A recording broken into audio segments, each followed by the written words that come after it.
Di Shanghai, universitas mana yang lagi jadi ranking 1? SJTU atau Shanghai Jiaotong University. Kita panggil Jiaotong aja ya. Jiaotong berawal dari sekolah umum Nanyang yang didirikan pada tahun 1896. Sekolah ini berganti nama menjadi Universitas Nasional Jiaotong pada tahun 1929 dan ganti nama lagi jadi Universitas Jiaotong pada tahun 1949. Ranking 1 di Shanghai, ranking 3 di China, ranking 7 di Asia, ranking 43 di dunia. Bener-bener nempel banget di atas Futan Daxue. So, buat yang pengen jadi lulusan universitas ternama di Tiongkok atau pengen anaknya sekolah di universitas tier 1 di Tiongkok, bisa survei-survei dulu mengenai Shanghai Jiaotong University melalui video ini. Sebelumnya, selamat datang di Bobo di Mobil bersama Alvin dan Lucy, pasangan suami istri beda negara yang hidup di mobil dan tahun ini lagi belusukan keliling Tiongkok sambil berbagi informasi mengenai kehidupan real di Tiongkok. Juga ubek-ubek sejarah, budaya, dan tempat-tempat menarik yang gak ada di itinerary tour yang normal-normal. Kalau belum subscribe, klik dulu ya tombol subscribe-nya dan loncengnya biar nambah terus wawasan sambil cuci mata. Sekolah Umum Nanyang didirikan pada tahun 1896, menjadikannya sebagai salah satu universitas paling awal yang ada di Tiongkok. Founder atau pendirinya, Sheng Xuanhuai, adalah seorang Taipan, politisi, dan pendidik Tiongkok dari dinasti Qing. Ia mendirikan beberapa bank besar dan universitas dan menjabat sebagai Menteri Transportasi di Kekaisaran Qing. Ia juga adalah anggota gerakan westernisasi. Jadi, Jiaotong Daxue didirikan dengan tujuan untuk melemahkan imperial exam atau ujian kekaisaran, sambil mempromosikan model akademis dari barat dan pendekatan pendidikan yang lebih praktis. Universitas ini awalnya berfokus pada ilmu bisnis dan politik untuk mendukung pembangunan negara dan gerakan penguatan diri. Pada tahun 1957, Universitas Jiaotong dibagi menjadi bagian Shanghai dan bagian Xi'an. Lalu pada tahun 1959, Universitas Jiaotong bagian Shanghai berdiri sendiri menjadi Shanghai Jiaotong University. Jurusan unggulan di universitas ini adalah Clinical Medicine, Biomedical Engineering, Naval Architecture and Ocean Engineering, Business Administration, Energy and Power Engineering, Mechanical Engineering, Biological Technology, Information Engineering, Measuring and Control Technology and Instruments, Computer Science and Technology. Yuk kita cobain dulu makan di kantin kampusnya, abis itu kita interview mahasiswa-mahasiswa Indonesia yang lagi menempuh pendidikan di kampus ini. Kita mau tour keliling sebuah kampus yang sangat reputable di Tiongkok. Secara country ranking 3 ya, tahun kemarin. Ranking 3 se-Tiongkok. Tiongkok itu banyak banget kampusnya, bukan cuma belasan. Banyak banget. Dan secara global juga ranking 43. Ini kayak kejar-kejaran sama kampus yang kemarin kita interview. Ada kampus Futan, itu ranking 4 di Tiongkok. Ini ranking 3, di atasnya dikit. Sama secara global, kalau Futan itu 44, kampus ini Jiaotong 43. Jadi buat anak-anak mainland aja, anak-anak Tiongkok mau masuk sini susahnya setengah hidup. Gitu ya. Iya. Nah, ini luar biasa. Ini teman-teman kita dari Indonesia lagi sekolah nih di kampus Jiaotong Daxue. Nah, kita kenalan sama mereka ya. Gimana sih caranya bisa masuk kampus? Nggak tanggung-tanggung gitu, udah sekolah di Cungko, sekolah yang buat anak lokal aja susah banget masuknya. Nah, kita punya 2 teman di sini, dua-duanya dari Indonesia. Ladies first maybe? Oke, kalau gitu aku perkenalkan dulu. Halo semuanya, nama aku Selin. Aku sekarang tahun ketiga di Shanghai Jiaotong University, ambil jurusannya Business Data Science. Oke. Halo semuanya, nama aku Jerry, asal dari Indonesia, dari Jakarta.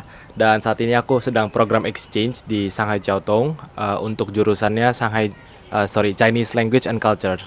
Oke, Jerry dulu. Ini pertama kali kita interview ada yang lagi student exchange. Ini ada program seperti apa nih, boleh diceritain? Oke, jadi ini cukup unik karena sebenarnya home university aku itu di UK, di Newcastle University, di kota Newcastle.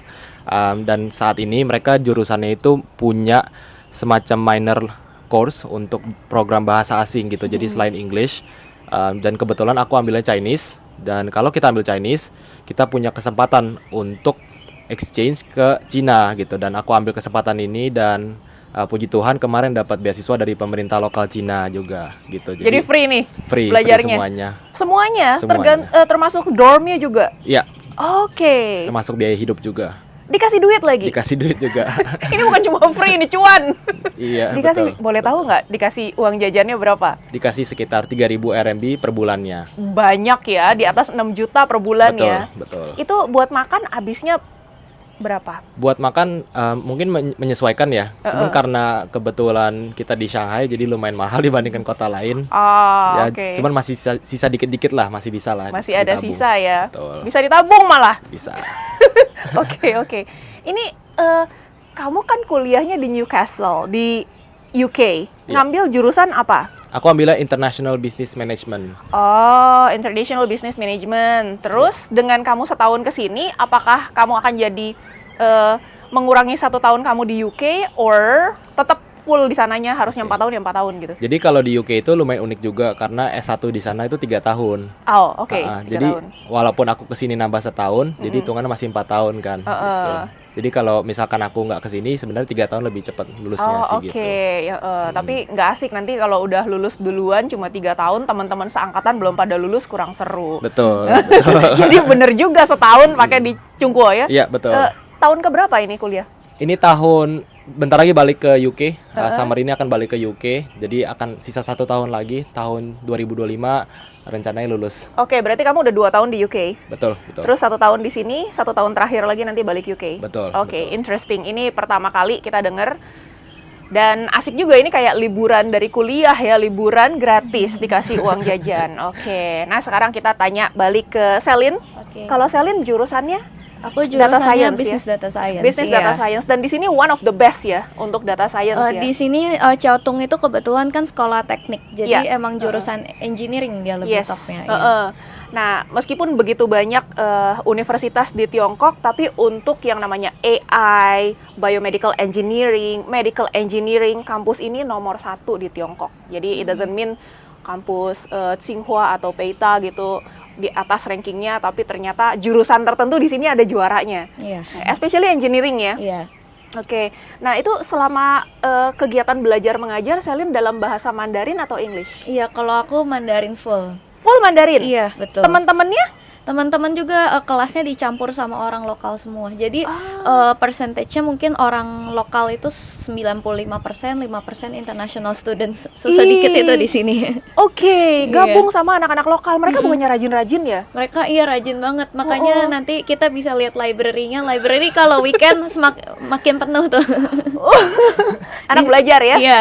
Oke, terus ada perasaan gimana gitu nggak awal-awal ngeliat, ih gila belajar semua? Awal-awal culture shock sih pasti iya ya.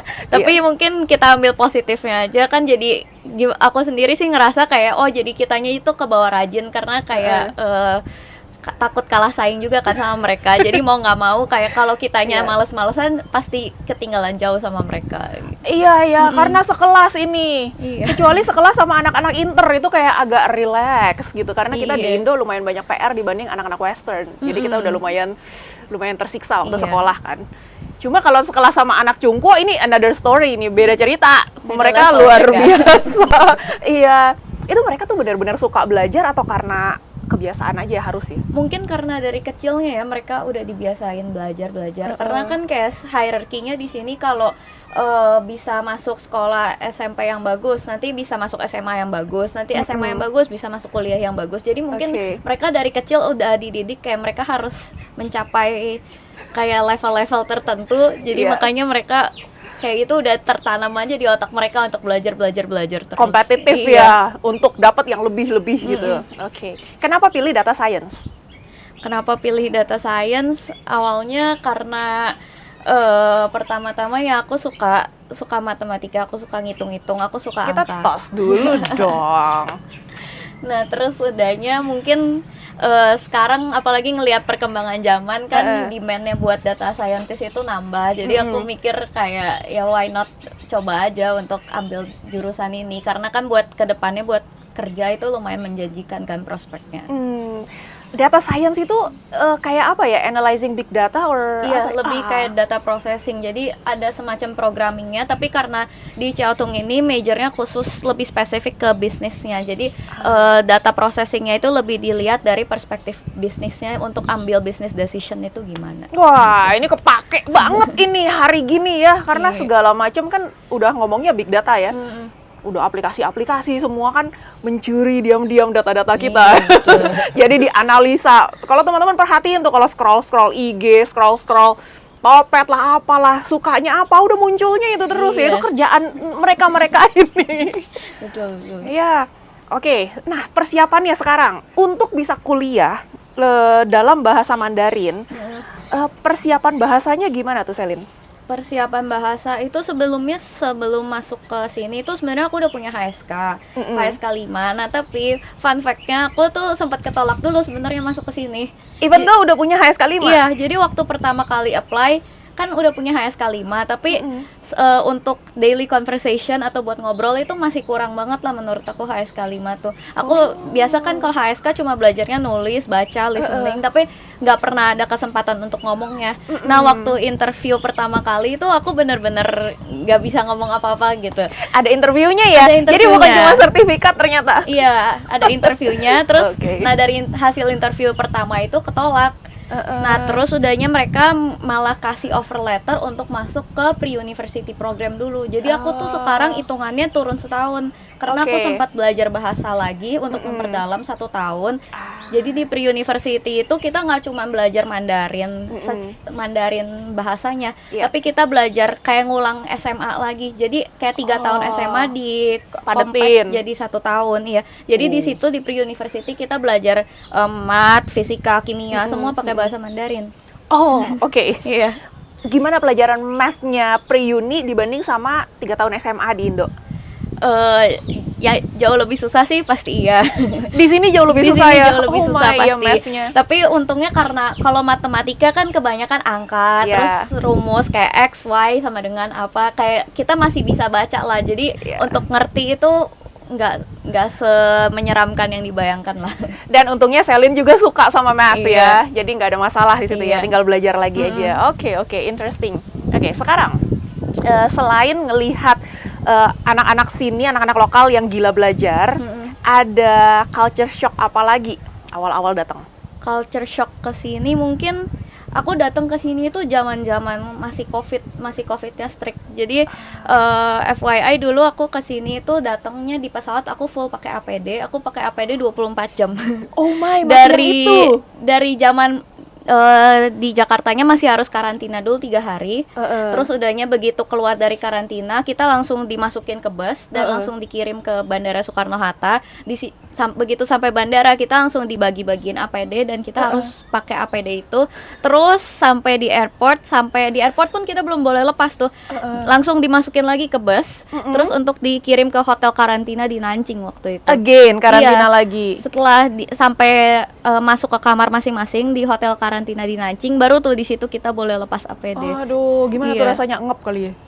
Ngap sebenarnya nggak sengap itu sih, karena mungkin temperatur pesawatnya juga di-adjust ya. AC-nya lebih jadi lebih dingin sih kerasa ya. Nah, cuman mungkin culture shock-nya itu waktu sampai sini setiap hari itu kita harus swab waktu itu. Kita benar-benar kemana-mana harus scan kayak semacam kalau di Indo tuh kayak peduli lindunginya. Iya. Tapi kalau di Indo kan mungkin nggak se-strict itu Iya, ya. Kadang kita boleh scan atau kadang bisa lolos aja. Nah, kalau di sini tuh benar-benar harus scan setiap hari. Kemanapun kita harus scan. Terus begitu kita nggak swab 1 hari, kode di HP kita itu jadi merah kan. Dan kalau kode di HP-nya merah itu kita nggak bisa pergi kemana-mana. Karena nggak ada tempat yang menerima kita gitu. Udah pernah ngerasain? Nggak pernah sampai Nggak merah per- sih oh, untungnya. oke. Bahaya kalau merah. Iya. Wow, dan pada saat itu kayaknya harga tiket pesawat masih mahal banget nggak sih? Harga tiket pesawat masih mahal banget, bener. Kita pun berangkat itu dibantu charter pesawat sama pemerintah. Jadi bukan pakai pesawat komersil biasa. Oke. Dan waktu itu kayaknya banyak anak-anak yang kuliah di Chungkuo itu masih belajarnya online juga deh. Iya betul. Jadi aku itu berangkat batch kedua. Jadi aku masih kehitungnya yang awal-awal berangkat ke sini. Iya, sisanya teman-teman banyak yang masih di Indo semua, iya. Waduh, oke. Terus abis dateng, udah karantina beres, masuk kelas. Masuk kelas, iya. Offline. Sempat offline, iya. Tapi itu juga nggak berjalan lama. Karena waktu itu offline udah tuh oke. Terus mungkin sekitar 1 atau 2 bulan. Terus udahnya mulai di sininya itu dilonggarin kan. Iya. Pemerintah sini mulai ngelonggarin policy COVID-nya. Tapi justru karena dilonggarin itu, kasus COVID-nya jadi nyebar di mana-mana di sini. Serba Nah, salah. jadi mulai dari situ kayak mulai nih satu-satu teman sakit, guru sakit, even guru ngajar kita aja serak semua suaranya. Ngeri dong. Iya. Jadi mulai tuh di situ balik lagi online. Oke. Jadi mungkin kayak jedanya itu begitu sampai sini 2 bulan offline, terus sekitar 1 atau 2 bulan online lagi, baru udahnya normal lagi gitu. Gile, sempet tuh ngerasain yang itu Iya. mungkin sekali seumur hidup tuh kayak Nggak, gitu. Kak, jangan lagi deh, nggak mau lagi juga. Oke, jadi culture shock juga ya. Di Indonesia kayak lebih relax, tiba-tiba datang ke sini begini amat Strict ya. banget, iya. Oke, nah sekarang kita coba tanya lagi sama anak Inggris. Bagaimana culture shocknya sekolah 2 tahun di sana tiba-tiba datang ke sini dengan model pelajaran di sini? Oke. Kalau culture shocknya kalau di bidang sekolah paling berasa mungkin di pelajaran dan di cara belajarnya ya, cara Iya. studinya beda banget. Karena kalau di UK kita studinya nggak setiap hari ada kelas. Dan kalaupun ada kelas, biasanya satu kelas itu paling lama di 2 jam. 2 jam paling lama banget, 2,5 jam deh. Itu pun ada istirahat breaknya setengah jam sendiri gitu. Dan itu menurut mereka udah panjang banget. Jadi kelas normal kita itu paling cuma 1 jam. Sedangkan kalau di sini aku kelas setiap hari, mulai dari jam 8 pagi sampai sekitar jam 12, itu breaknya cuma di 20 menit. Jadi udah kayak sekolah biasa gitu hitungannya. Jadi lumayan beda berasanya. Karena kalau di UK itu jam 9 itu hitungannya udah pagi banget kelasnya. Jadi sampai di sini kok kayak sekolah di Indonesia lagi gitu, jam 8 pagi Jam lagi. 8, iya. Betul. Terus mungkin bedanya juga di sini lebih sering banyak PR, banyak ujian-ujian juga. Karena Things ya ada? Iya betul, ada things Oh iya, things ya. betul. Tiap hari nggak sih itu? Betul. Dan itu dicekin semuanya, Iya. dicek gitu, ditanyain, dicek udah kerjaan atau belum gitu. Tapi kalau di UK, aku hampir nggak pernah dapet PR, nggak pernah ada ulangan yang kayak daily, nggak pernah. Cuman ada final sama mid exam kadang-kadang, itu pun biasa base-nya itu bukan teori, base-nya case gitu kan, essay gitu kadang-kadang. Yes. Gitu. Di sini Which beda. one do you like more? Kalau untuk belajar dan untuk apa ya, mungkin lebih tenang di UK kali ya. Pressure-nya lebih kecil, lebih rendah Iya, sebenarnya. iya, Karena iya. di sini dikejar-kejar terus gitu. Cuma kalau buat anak-anak yang disiplinnya agak-agak kurang itu keteterannya panjang tuh ya. Kalau di sini kan mau nggak mau kita kayak ditarik, didorong, harus ikut berlari bersama sekelas kan. Betul. Berasanya mungkin kalau di UK itu berasanya pas lagi during term time-nya Iya. itu santai-santai gitu. Tapi ketika mau final baru ngejar dari awal banget. SKS tuh. Iya. Cuman kalau di sini mungkin karena udah banyak PR, Iya. udah banyak apa yang dikerjain, kita harus rutin belajar terus. Iya. Ketika mau final exam, ya mungkin kalau masih ketinggalan cuman masih bisa dikejar lah gitu. Iya, iya. Karena udah ada, oh ini kemarin sempat ngerjain PR di sini gitu. Itu ngebantu. refresh. Iya, betul. Oke, jadi plus minus juga ya. Betul. Oke, nanti siap-siap balik lagi ke UK berubah lagi. Betul. Oke, nah itu kita bicara mengenai preparation mereka. By the way, kamu apply untuk program ini inisiatif sendiri atau orang tua yang suggest atau gimana? Oke, jadi aku dari dulu udah pengen banget bisa ngomong Chinese sebenarnya, tapi nggak pernah kesampaian. Sampai di zaman COVID, aku belajar sendiri, belajar sedikit-sedikit, tapi emang nggak pernah sampai lancar gimana, karena mulai dari nol. Karena kebetulan SMA juga nggak ada Mandarin, jadi itu mulai dari nol. Dan kebetulan pas di UK kemarin ada program seperti ini, dan sebenarnya itu bayar programnya, kita bayar ke sekolahnya, bayar untuk segala ongkosnya lagi. Tapi aku iseng-iseng coba daftar namanya Chinese Government Scholarship ini. Kita ngelewatin semuanya, semua fasenya, semua sesinya, dan puji Tuhan kemarin terpilih gitu. Jadi lumayan banget gitu. Jadi dari UK-nya itu sebenarnya tidak ada program scholarship, tapi apply untuk sekolah di sini. Nah, di sini baru apply lagi scholarship. Betul. Oh, ngurus sendiri, itu harus ada inisiatif pribadi ya. Betul. Oke, menarik. Lumayan, dapat saceng yuan sebulan. Kalau untuk persiapan berarti nggak perlu lah ya, karena memang datang untuk belajar bahasa kan. Persiapannya mungkin dari karena kemarin kan datangnya Agustus 2023. Cuman persiapannya udah dari Desember 2022 untuk semuanya. Jadi mengisi formnya, bikin esainya. Administratif. Iya, esainya kan kita perlu bikin esai, terus dokumen-dokumennya, terus kita berhubungan sama kedutaan Cina yang di UK juga. Harus info, kita datang sebagai ini, mau ngapain aja planningnya ke depannya. Karena jujur di kelas aku yang kayak aku hampir nggak ada. Karena kebanyakan mereka yang beasiswa ini emang sudah selesai kuliahnya, jadi datang ke sini emang dapat beasiswa sebagai siswa biasa gitu. Tapi kalau aku sistemnya lumayan beda karena pertama aku siswa, kedua tapi aku kayak dalam tanda kutip siswa pinjaman gitu, nanti harus balikin lagi gitu. Jadi harus tektokan nih antara kedua sekolah gitu. Statusnya belum lulus soalnya kan, Betul. masih balik lagi ke sana. Betul. Oke. Terus apakah dengan tinggal di sini terus jadi lebih gampang pulang karena lebih dekat atau nggak ngaruh juga? Mungkin jadi lebih murah tiketnya ya. Iya, benar. Iya. Daripada dari UK ya. Betul. Jadi udah pulang belum? Udah, kemarin pulang pas Imlek. Jadi cuman nanti rencana pas summer udah nggak bakal pulang lagi, jadi langsung ke Inggris. Waktu sekolah di UK ada pulang-pulangnya? Enggak Enggak kan? Jauh, mahal. Betul. Papa, mama udah nengokin ke sini? Belum, cuman nanti rencana bakal datang untuk during summer. Nice. Kalau di UK udah ditengokin? Udah. Udah ditengokin, malah udah ditengokin Iya. ya. Kalau Selin, waktu datang diantar papa mama nggak? Enggak dong, kan nggak bisa Sendiri ya? waktu itu. Bener-bener Iya, bener-bener pakai APD. Iya, nggak gampang waktu itu prosesnya, sendiri waktu aja itu mahal. bener-bener semua kesini sendiri. Iya. Terus setelah sekarang udah lebih freedom gini, belum ditengokin? Kemarin Lebaran baru keluarga datang ke sini. Keluarga datang, udah Iya. lihat-lihat kampus? Mereka udah nice. keliling ke sini. Asik. Oke. Iya. Dapat uang jajan juga nggak dari sekolah? Kalau aku kebetulan aku dapat scholarship-nya cuman untuk subsidi dorm aja, jadi aku nggak dapat uang saku. Oke, lumayan subsidi tapi dorm. iya. Karena dorm di Shanghai itu mahal kan ya? Dorm di Shanghai lumayan. Perlu disebut harganya? Iya, boleh. Persiapan Mungkin ini mau per berangkat. semester itu sekitar, kalau aku single room jadi per semester itu 10.600. Satu semester itu efektifnya 16 minggu, jadi sekitar 4 bulan. 4 bulan tuh 10.600. 10.600. Berarti iya. sebulan di atas nocenggo Di udah. atas, iya betul, sekitar 6 juta rupiah ya satu bulannya. 6 juta. Termasuk mahal Shanghai untuk dorm. Jadi kalau bisa dapat subsidi udah Oke syukur banget, ya. iya. Kalau untuk uang sekolahnya? Uang sekolahnya di sini itu satu tahunnya 24.800. 24.800 setahun. Berarti Oke. sekitar 60 juta 60 juta rupiah. setahun. Iya. Kalau dibagi 12 bulan, 5 juta sebulan. Heeh. Kasarnya lah ya, meskipun efektifnya nggak segitu. 5 juta sebulan. Oke.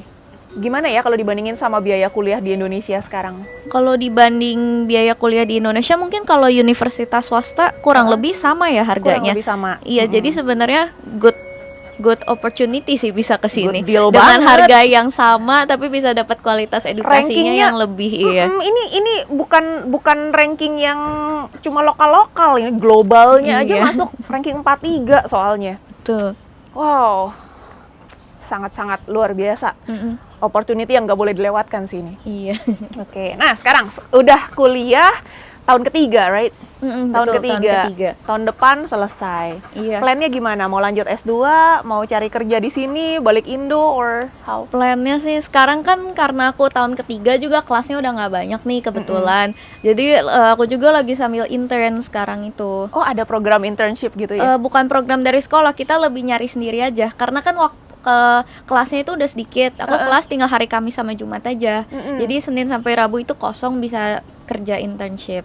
Oh, gitu. ada perusahaan yang mau terima cuma hari-hari tertentu? Banyak di sini. Oke. Kan nanti pas kita apply kita bisa lihat perusahaan ini requirement-nya seminggu kita harus masuk berapa hari. Nah, kita cari yang mereka emang mau terima 3 hari.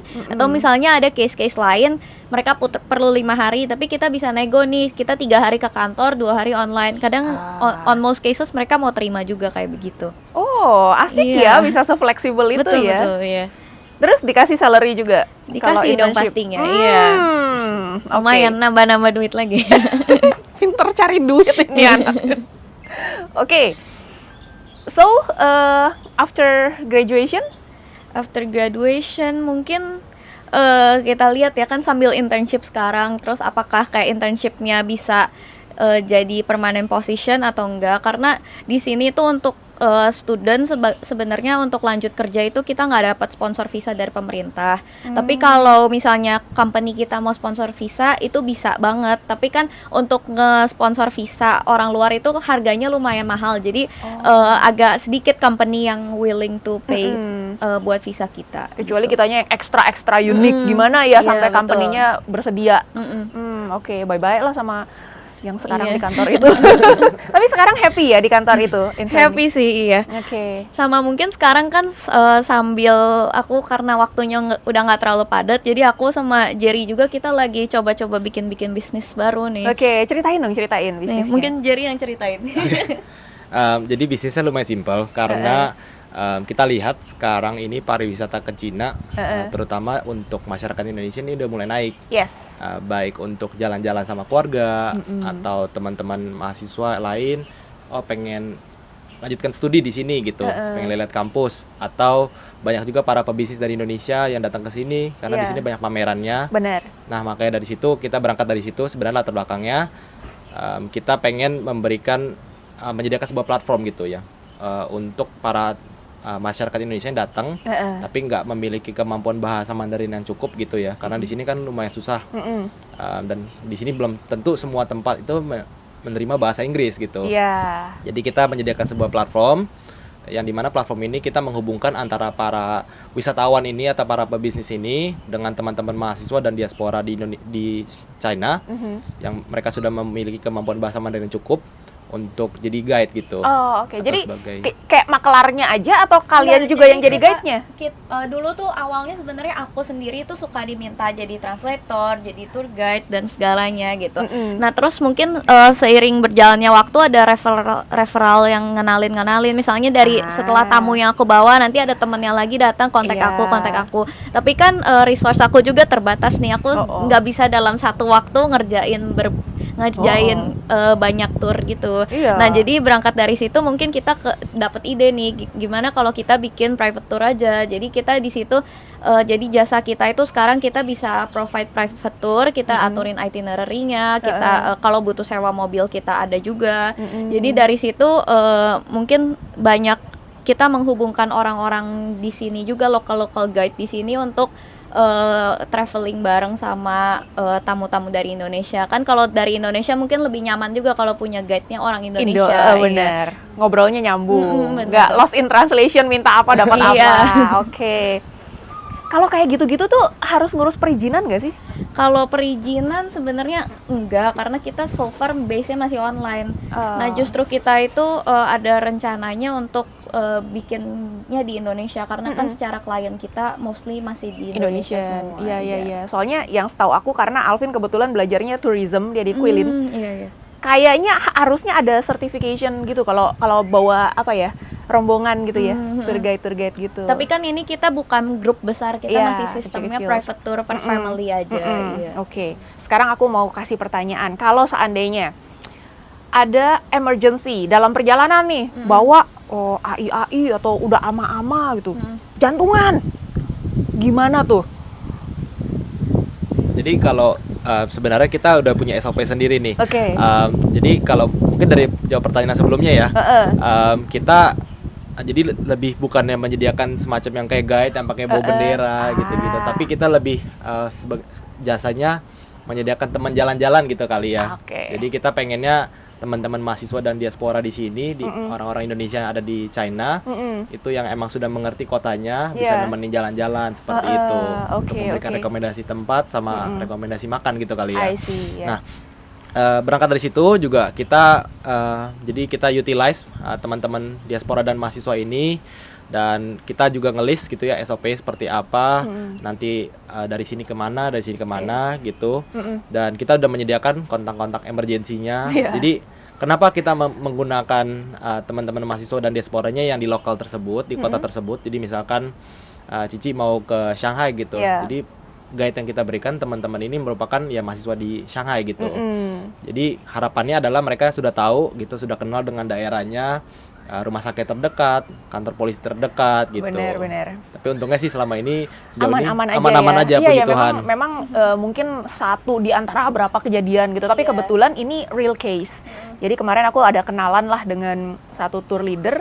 dia bawa rombongan dari Indonesia, terus dibawa ke China. Itu ada apa gitu yang Shinsei yang pakai ini?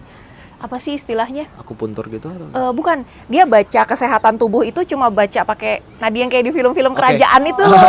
Kayak Shinsei emperor gitu. Nah, dia cuma baca dari nadinya doang, mungkin udah lemah atau gimana gitu. Jadi langsung dikasih tahu tinggal 2 minggu katanya. Suruh beli obat. Nah, anaknya nggak percaya. Enak aja gitu ngejudge maknya tinggal 2 minggu gitu kan. Terus ternyata 3 hari kemudian betul-betul lewat Di China lewat. di China. Jadi ternyata si tour leader itu, nah untungnya dia memang sekolahnya kan bertahun-tahun belajar mengenai itu kan, tourism, memang sekolah kayak gitu.